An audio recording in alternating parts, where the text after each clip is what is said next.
दिल्ली बढ़ते प्रदूषण को देखते हुए सरकार ने बड़ा फैसला लिया है। दिल्ली सरकार के पर्यावरण मंत्री गोपाल राय ने कहा है कि राजधानी में फिलहाल निर्माण और तोड़फोड़ कार्य पर रोक लगा दी गई है। साथ ही BS3 पेट्रोल और BS4 डीजल LMV के संचालन पर बैन लगाया गया है। उन्होंने कहा है कि 5वीं कक्षा तक के स्कूलों में फिजिकल कक्षाएं 4 नवम्बर तक बंद रहेंगी। गोपाल राय ने बताया है कि इस संबंध में मुख्यमंत्री अरविंद केजरीवाल ने गुरुवार को ही आदेश जारी कर दिया था। आज जो ग्रैब 3 के तहत जो डायरेक्शंस हैं, उसके तहत जो मुख्य निर्णय जो लिए गए, उसमें पहला है दिल्ली के अंदर जो वैक्यूम क्लीनर है, मशीनें, उनको समय बढ़ाने का डायरेक्शन दिया गया है। अभी तक दिल्ली की सड़कों पर 52 MRS मशीन जो है वो MCD की चल रही थी। उनको ये डायरेक्शन दिया गया है कि 8 घंटे की जगह उसका जो है 12 घंटे उसको चलाया जाए।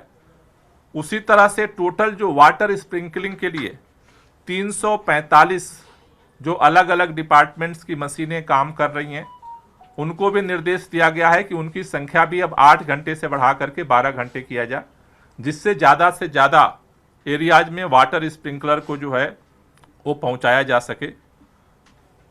साथ ही साथ जो हॉट स्पॉट्स हैं, उनके अलावा भी अभी तक हॉट स्पॉट्स पे फोकस करके जो है एंटी स्मॉग गन चलाए जा रहे थे। अब हॉट स्पॉट्स के अलावा भी जिन जगहों पे ज़्यादा कंजेशन की स्थिति है, जिन जगहों पे इस तरह की गतिविधियां हैं जिससे पोल्यूशन ज़्यादा हो रहा है, तो अब पूरे दिल्ली के अंदर जहां जहां पे इस तरह के गतिविधियां हैं, वहां पर मोबाइल एंटी स्मॉग गन को संचालित किया जाएगा। इसके साथ साथ जो निर्णय आज हुआ है कि परिवहन जो व्यवस्था है सार्वजनिक, उसको बढ़ाने के लिए तो 2400 ट्रिप बसों की संख्या जो है, बसों के जो ट्रिप्स हैं वो बढ़ाए जा रहे हैं। उसके साथ साथ शटल बस सर्विस को संचालित करने का निर्णय लिया गया है। शटल बस सर्विस अभी 2 जगह पे मुख्य तौर पर RK पुरम से सेंट्रल सेक्रेटरिएट केंद्र सरकार का और गुलाबी बाग से दिल्ली सचिवालय के लिए शुरू किया गया है, जिससे कि लोग जो सरकारी कर्मचारी हैं वो अपनी प्राइवेट गाड़ियों को छोड़ करके और शटल बस सर्विस का उपयोग करें। साथ ही साथ मेट्रो ने आज से 60 ट्रिप जो है अपने बढ़ा दिए हैं।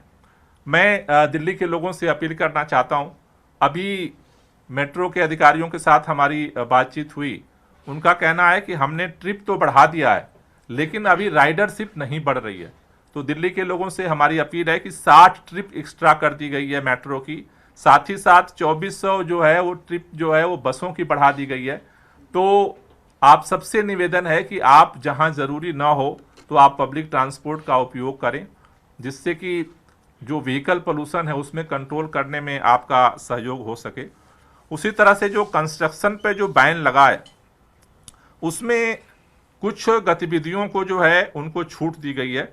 जिन लोगों को छूट दी गई है उसमें रेलवे सेवाएं, रेलवे स्टेशन की परियोजनाएं, मेट्रो रेल सेवाएं, स्टेशनों की परियोजनाएं, हवाई अड्डे, अंतर्राज्यीय बस टर्मिनल, राष्ट्रीय सुरक्षा, राष्ट्रीय संबंधित गतिविधियां, राष्ट्रीय महत्व की परियोजनाएं, अस्पताल, स्वास्थ्य देखभाल सुविधाएं, लीनियर सार्वजनिक परियोजनाएं जैसे राजमार्ग, सड़कें, फ्लाईओवर, ओवरब्रिज, पावर ट्रांसमिशन, वितरण, पाइपलाइन आदि, स्वच्छता परियोजनाएं जैसे सीवेज ट्रीटमेंट प्लांट और जल आपूर्ति परियोजनाएं, उपरोक्त श्रेणी के लिए विशिष्ट एवं पूरक सहायक गतिविधियों की जो परियोजनाएं हैं, उनको जो है इसमें छूट दी गई है। लेकिन आज बैठक में निर्णय लिया गया है कि जिन गतिविधियों को छूट दी गई है, वहां पर इन सभी एजेंसियों को जो काम कर रही हैं, उन एजेंसियों को डस्ट मेजर्स के जो 14 सूत्रीय नॉर्म हैं उन्हें फॉलो करना होगा, स्ट्रिक्टली फॉलो करना होगा जिनको छूट दी जा रही है। अगर वो फॉलो नहीं करते हैं तो फिर उन पे पेनाल्टी लगाई जाएगी। जो काम जारी है उनको भी सभी मेजर्स को फॉलो करना होगा, जिन जिन गतिविधियों के मैंने अभी जो है वो आपके सामने जो हमने बताया, उन सभी जगहों पे भी इनको डस्ट मेजर फॉलो करना होगा। इन डीपीसीसी और एसडीएम्स जो हैं इसकी मॉनिटरिंग करेंगे, और अगर वहाँ पे उल्लंघन पाया जाता है तो फिर वहाँ पे कार्रवाई की जाएगी। नंबर 2, जो जिन कार्यों को बंद किया जा रहा है उसमें बोरिंग, ड्रिलिंग कार्यों सहित खुदाई और भराई के लिए मिट्टी का काम पर रोक लगाई जा रही है। निर्माण और बिल्डिंग संचालन सहित सभी संरचनात्मक निर्माण कार्यों पर रोक लगाई जा रही है। विध्वंस कार्य पर रोक लगाई जा रही है। परियोजना स्थलों के भीतर या बाहर कहीं भी निर्माण संबंधी सामग्री की लोडिंग और अनलोडिंग पर रोक लगाई जा रही है। फ्लाई ऐश सहित कच्चे माल का मैनुअल रूप से या कन्वेयर बेल्ट के माध्यम से स्थानांतरण पर रोक लगाई जा रही है। कच्ची सड़कों पर वाहनों की आवाजाही पर रोक लगाई जा रही है। बैचिंग प्लांट के संचालन पर रोक लगाई जा रही है।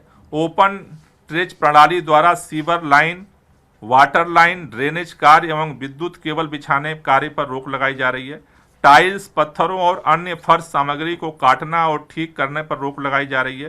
पीसने की गतिविधियों पर रोक लगाई जा रही है। पाइलिंग कार्य पर रोक लगाई जा रही है। वाटर प्रूफिंग कार्य पर रोक लगाई जा रही है।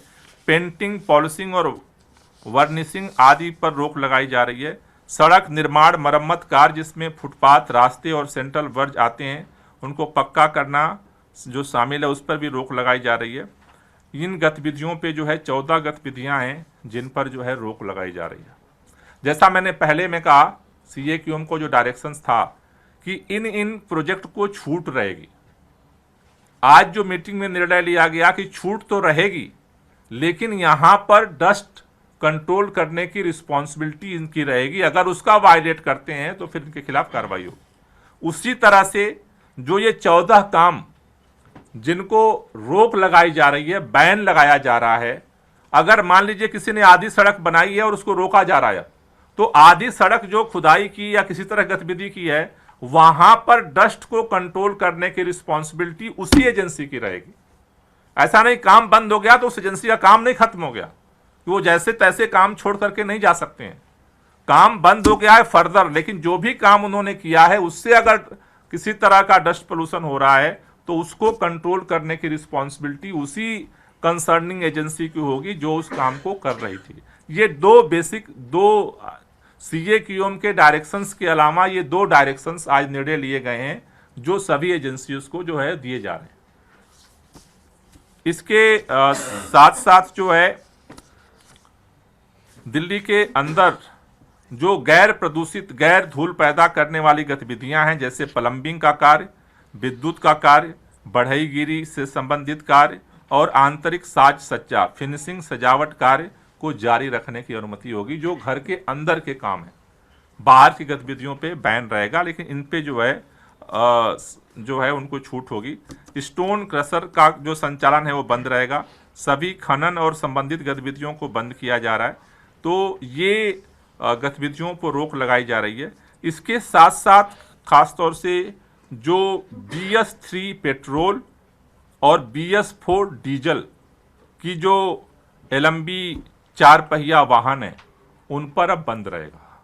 दिल्ली के अंदर के हों या दिल्ली के बाहर के हों, दोनों तरह के गाड़ियों पर ये प्रतिबंध लगाया जा रहा है।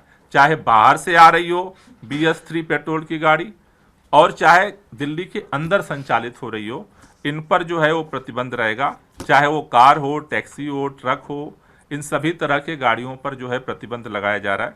इसको मॉनिटर करने के लिए ट्रांसपोर्ट डिपार्टमेंट जो है वो 84 टीमों को फील्ड में उतार रहा है और ट्रैफिक पुलिस जो है 284 टीमों को जो है वो फील्ड में उतारेगा, जो इसको मॉनिटर करेंगे। अगर कोई वायलेट करता है तो उनके ऊपर 20,000 रुपये का जुर्माना जो है वो लगाया जाएगा। ये व्हीकल पोल्यूशंस को कंट्रोल करने के लिए जो है वो निर्णय लिए गए हैं। स्कूलों को बंद करने के लिए जैसा मैंने कहा कि आज और कल के निर्देश जारी कर दिए गए हैं।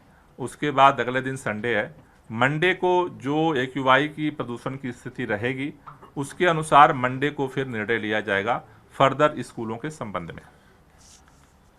इसके साथ साथ दिल्ली के लोगों को इस पूरे उसमें सहभागी बनाने के लिए जन जागरूकता अभियान को शुरू किया जाएगा। आज 20,000 जो इको क्लब हैं दिल्ली के अंदर, 2,000 इको क्लब, उनके माध्यम से हर इको क्लब को जो है 100-100 लोगों की टीम बनाने का टारगेट दिया गया है और वो जन जागरूकता अभियान को संचालित करेंगे।